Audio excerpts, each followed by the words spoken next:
Жила-была маленькая девочка по имени Алиса. Она жила в маленькой деревне, окруженной зелеными полями и лесами. Каждый день после школы Алиса отправлялась на прогулку по окрестностям. Она любила гулять одна и наблюдать за животными, которые жили в лесу. Однажды, во время своей прогулки, Алиса услышала тихое писклявое звучание.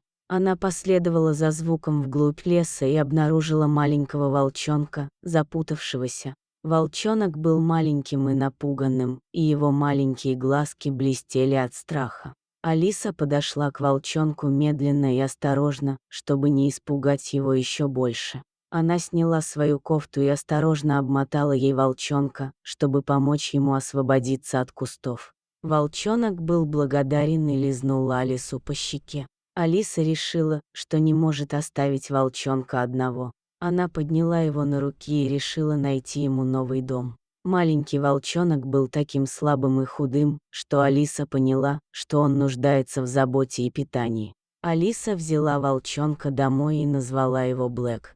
Она покормила его молоком и начала ухаживать за ним, как за своим настоящим другом. Каждый день они гуляли вместе, и Блэк становился все сильнее и здоровее. Однако, не все в деревне одобряли решение Алисы спасти волчонка. Некоторые соседи считали, что волк – это опасное животное и они не должны доверять ему. Но Алиса не слушала их. Она верила, что каждое животное заслуживает любви и заботы. Со временем Алиса и Блэк стали неразлучными друзьями.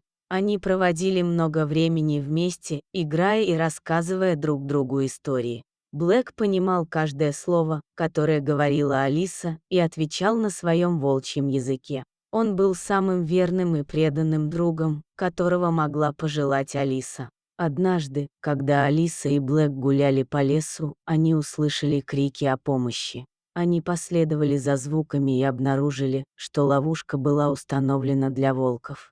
Волчонок, который попался в ловушку, был старше и крупнее Блэка. Алиса была решительна, она знала, что ей нужно помочь волку. Она освободила его из ловушки и оказала первую помощь, чтобы остановить кровотечение. Волк благодарно смотрел на Алису и убегал в лес. Этот случай стал поворотным моментом в жизни Алисы. Она поняла, что Блэк тоже должен жить в лесу, так как она растет и всю жизнь прожить с ней он не сможет. Спустя пару месяцев она поняла, что Блэк готов. Они пошли вместе в лес, все дальше и дальше, и в один момент девочка сказала: «Иди, Блэк, здесь твой дом».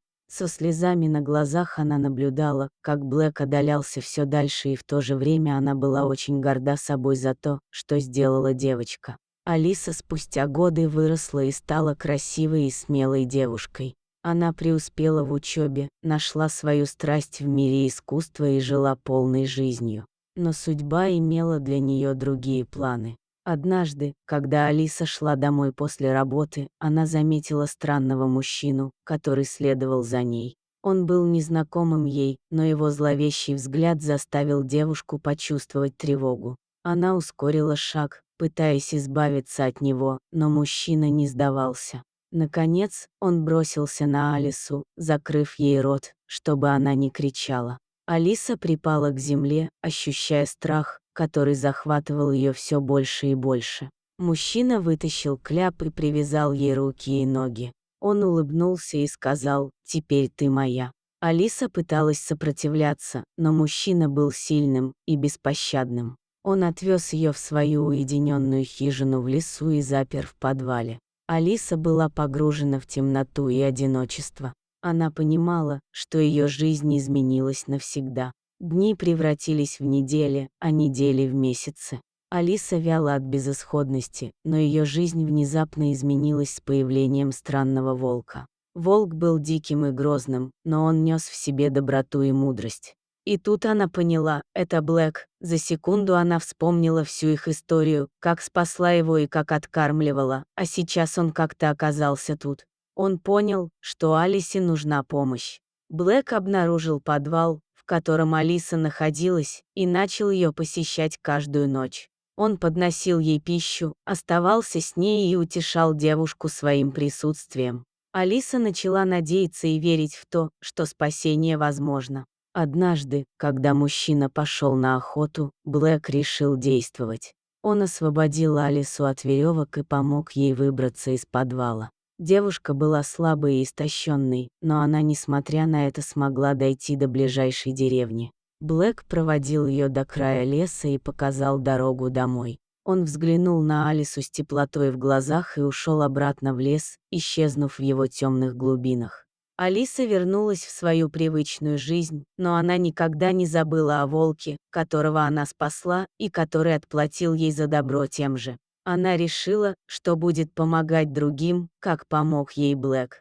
Она стала работать с детьми, которые были похищены и пропавших без вести, помогая им восстановиться и возвращаться к нормальной жизни.